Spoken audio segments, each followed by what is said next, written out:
Bisa jadi Anda pernah mendengar kisah ini. Namun izinkan saya kembali menyampaikannya pada Anda.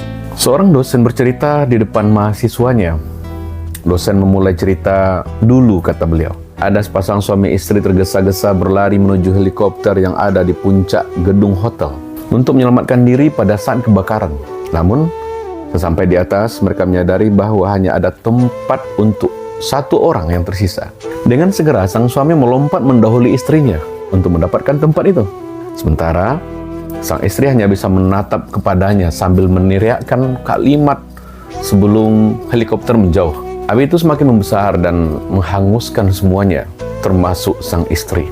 Kemudian sang dosen bertanya pada mahasiswanya, "Menurut kalian, apa kalimat yang diucapkan istrinya sambil berteriak saat sang suami meninggalkannya?" Para mahasiswa menjawab, ada yang bilang, "Kamu jahat, aku benci kamu." Ada mahasiswa yang bilang, "Kamu egois, gak tahu malu," dan sebagainya. Kelas menjadi heboh. Kemudian ada seorang mahasiswi berdiri seraya mengangkat tangannya. Kemudian dia menjawab, dan jawabannya beda dari teman-temannya.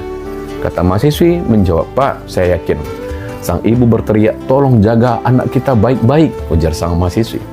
Dan dosen berkata, "Jawabanmu benar, nak." Sang dosen melanjutkan ceritanya bahwa hotel itu benar-benar terbakar habis. Sang suami harus kembali ke kota kecilnya dengan air mata yang terus menetes menjemput 3 anak-anak mereka yang masih kecil-kecil dan mengasuh anak-anak mereka sendiri. Dan kisah tragedi itu ia simpan rapat-rapat tanpa pernah dibahas lagi. Bertahun-tahun kemudian, anak-anak itu sudah besar. Ada yang jadi pengusaha, ada yang jadi dokter, dan ada yang masih kuliah sambil bekerja.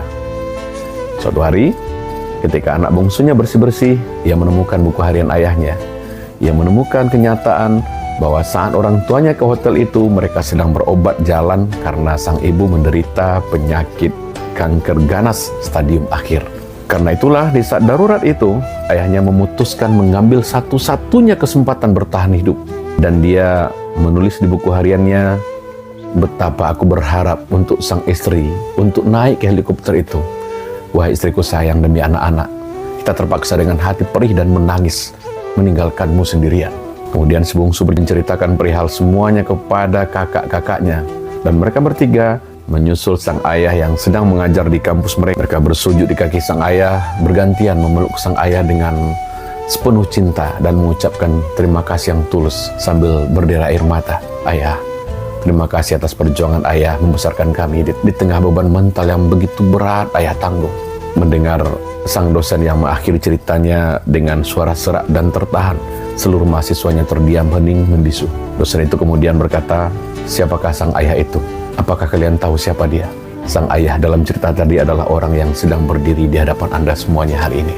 Mendengar itu mahasiswanya berhamburan memeluk sang dosen sambil berlinang air mata. Kawan-kawan, dalam hidup jangan melihat sebuah peristiwa dari sisi luarnya saja, kemudian kita langsung menghakimi. Jangan. Mereka yang sering membayar untuk orang lain bukan berarti ia kaya, tapi bisa jadi karena ia lebih menghargai hubungan baik ketimbang uang. Orang yang mengulurkan tangannya untuk menolong Anda bukan karena ia berhutang budi, tapi meyakini siapapun yang memudahkan urusan orang lain, Allah akan mudahkan urusannya. Semoga kisah tadi menginspirasi kita semuanya. Assalamualaikum warahmatullahi wabarakatuh.